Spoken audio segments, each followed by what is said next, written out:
مرحبا بكم من جديد مشاهدينا الكرام. دكتور وليد طبطبائي، بس ابي اتوقف عند هالنقطه اذا سمحت. الندوه كان معروف ان العدد راح يكون ضخم، الندوات انتم مو اول مره تدعون الى ندوه، عارفين ان العدد اللي راح يجيكم عدد كبير، فبالتالي يعني الا تعتقد ان كنتوا امام امرين، اما يعني تطلبوا من وزاره الداخليه ان تقوم بدورها لان انتم ما تقدرون تقولون حق الناس لا توقفون، او ان تحصرونها تحاولون تقللون العدد، او ان على كلام وزاره الداخليه كان في ديوانيه فاضيه ما دخلتوا الناس فيها، ما كان في مجال تتصرفون اكثر؟ لا ما نقدر نتصرف، احنا التصرف اللي بيدنا ننهي الندوه وانهيناها، بس تفاجئنا بدخول القوات قبل دقائق من انهائها في الكلمه الاخيره، وهذا اعتبره متعمد. انا جاي هنا ابي اثبت ان في تعرضنا للضرب. نعم. كضيوف مواطنين كويتيين تعرضوا للضرب. نعم. دكتور شخصيات تعرض إيه بس دقيقه، بس عفوا دقيقه. ابو يوسف، اليوم الداخليه ما تعتقد انها افرطت في استعمال العنف؟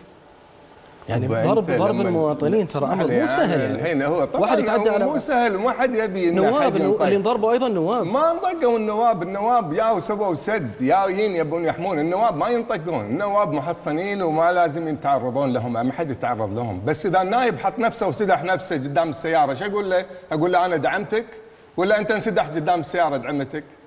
إذا هو جاي يحط نفسه سد قدام القوات الداخلية، القوات الداخلية جايين ينفذون أمر، عندهم أمر ينفذونه، ولازم ينفذونه بالطريقة الصحيحة، ولا ما صاروا قوات داخلية، ولا ما نثق فيهم أنهم قوات داخلية.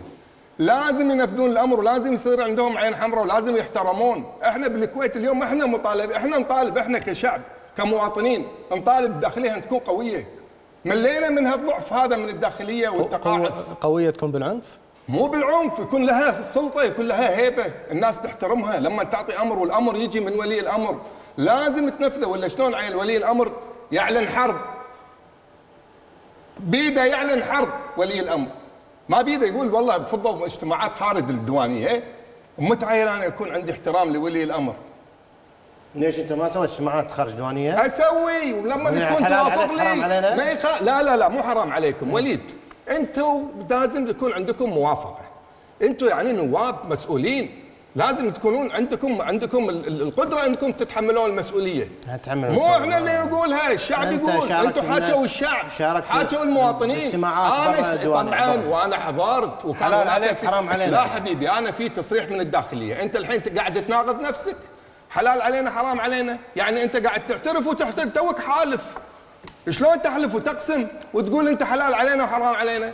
انا ما اقول لك لا، انا اقول لك انصاع الى الامر، سوي اجتماعات داخليه، واذا كانت الامور هاديه وموافقه الحكومه انك تسوي اجتماعات، وكلنا مثل ما قلت سوينا اجتماعات، اي نعم، بموافقه الداخليه بموافقه الامن، وكان في هناك تنظيم، وهذه مو عيب ولا غلط.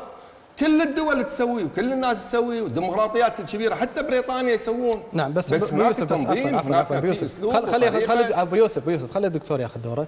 دكتور، قضيه الضرب اللي صار تراوينا بالصور، انت يعني حسب الفيديو اللي عرضته وزاره الداخليه تبين نعم. انت اللي قمت بدفع العسكري، مسكت العسكري ودزيته. شوف، قبل دفع العسكري طبعا هذا مو صحيح اني دفعت العسكري. تفضل. وزاره الداخليه قاموا باشياء ما هي صحيحه، ضربوا الناس، وايضا دخلوا بيت جمعان، داخل البيت دخلوا وسحبوا ناس، طقوهم سحبوهم برا وكملوا عليهم الطق.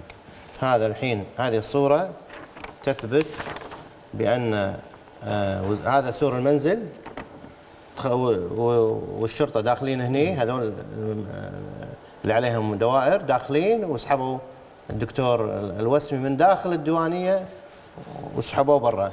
وللاسف هذه وسيله التعاون مع الدكتور الوسمي، لما سحبوه من داخل البيت، سحبوه بهذه الطريقه المهينه وقاموا يقومون بضربه. وبعدين هذا جزء من الاعتداء اللي صار على الدكتور عبيد الوسمي. وبعدين هذا للاسف يعني منظر غير حضاري، يضرب الدكتور كلام الوسمي. وزاره الداخليه اليوم ان الصوره، وهذه النتيجه. نعم. ريال مغمى عليه وطايح بعد الضرب اللي تعرض له. انا شخصيا ما قاوم الدكتور عبيد الوسمي. عفوا، انت الحين قلت ان انا اعتديت على الشرطه. نعم، بس خلي اتوقف دكتور على يعني قضيه الدكتور عبيد الوسمي. انت اثرته. دكتور عبيد الوسمي يعني استدعي الى النيابه، بقضيه يعني المساس بالذات الاميريه، وايضا التعدي على افراد داخليه. انا اوقف عند المساس بالذات الاميريه. ليش ما استنكرتوا اللي قاله الدكتور عبيد الوسمي؟ ما عندنا مذكره اللي وجهت. شنو الاتهام اللي وجهه؟ احنا ما عندنا مذكره عشان نستنكر شنو؟ تعدي على الذات الاميريه. ما حد يتعدى على الذات الاميريه، هذا تهم معلبه توجه لبعضنا. اذا استطعت تثبتها الداخليه ولا في محاكم تثبتها.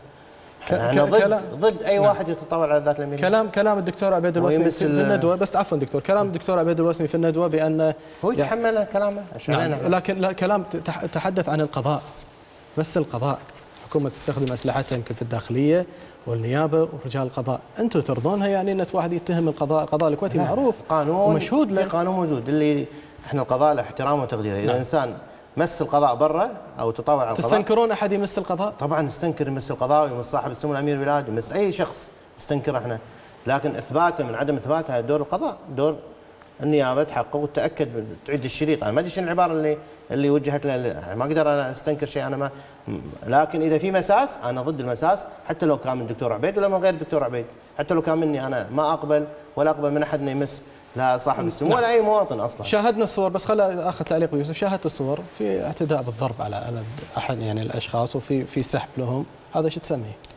انا اقول لك الحين هم دائما يتكلمون بدون يعني تسلسل بالاحداث. بمعنى هو يقول شو يقول بعد ما ينتهي السعدون من كلمته. ومتى ينتهي السعدون من كلمته؟ انا انطر السعدون لما ينتهي من كلمته، يعني انطر للصبح. هم الحين يقولون نفس الكلام. انا اقول انتم قاعدين تقولون كلام وتقولون شيء وتردون تقولون شيء يعني لين متى انطر؟ انتم الحين تو تخلى عن العبيد الوسمي وقال هو احنا مو مسؤولين عنه، وهو يتحمل كلامه ويتحمل مسؤولياته. من اللي يابه؟ من اللي سوى الندوه؟ ومن اللي حضر الناس هذيلي؟ حتى انا اتخلى عن مسؤوليتي انا، مثل ما تخليت عن الجهيله يوم انطق عند باب الديوانيه هناك. شلون اتخلى عن الناس؟ اجيبهم لعندي وانا اتخلى عنهم؟ لا اتحمل مسؤوليه، ولا ابي الامن يتحملون مسؤوليه، ولا ابي الجيران يرضون، ولا ابي اهل المنطقه يرضون، ولا ابي اهل الكويت يرضون. عيل شلون خلينا نصير احنا نواب شارع احسن من نواب مجلس امه؟ خلينا نصير نواب شوارع. احنا ننادي الناس بالشوارع ونلقي ندوات. وش حق صار قاعه عبد الله السالم؟ وش حق النواب مختارين لنا قاعه عبد الله السالم؟ وليش الحصانه اعطونا اياها بقاعه عبد الله السالم؟ ليش ما اعطونا القصتين؟ صار في ضرب. الحصانه عامه. خلينا نتكلم بيوسف. صار في ضرب. وين صار ضرب؟ انت تقول صار ضرب وانا الشرطه هذه الصور موجوده. طبعا انا لما مو اقول صار ضرب هذا اقل ما يمكن ان يحدث.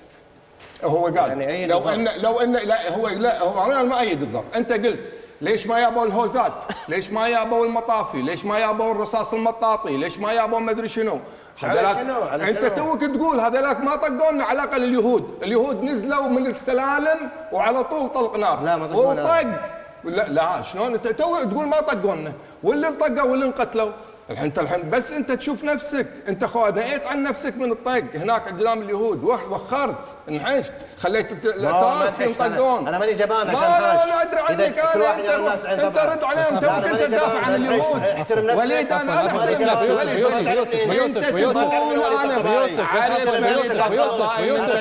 عفوا يوسف معنا. يوسف معنا. خلنا بالموضوع. يوسف خلنا بالموضوع.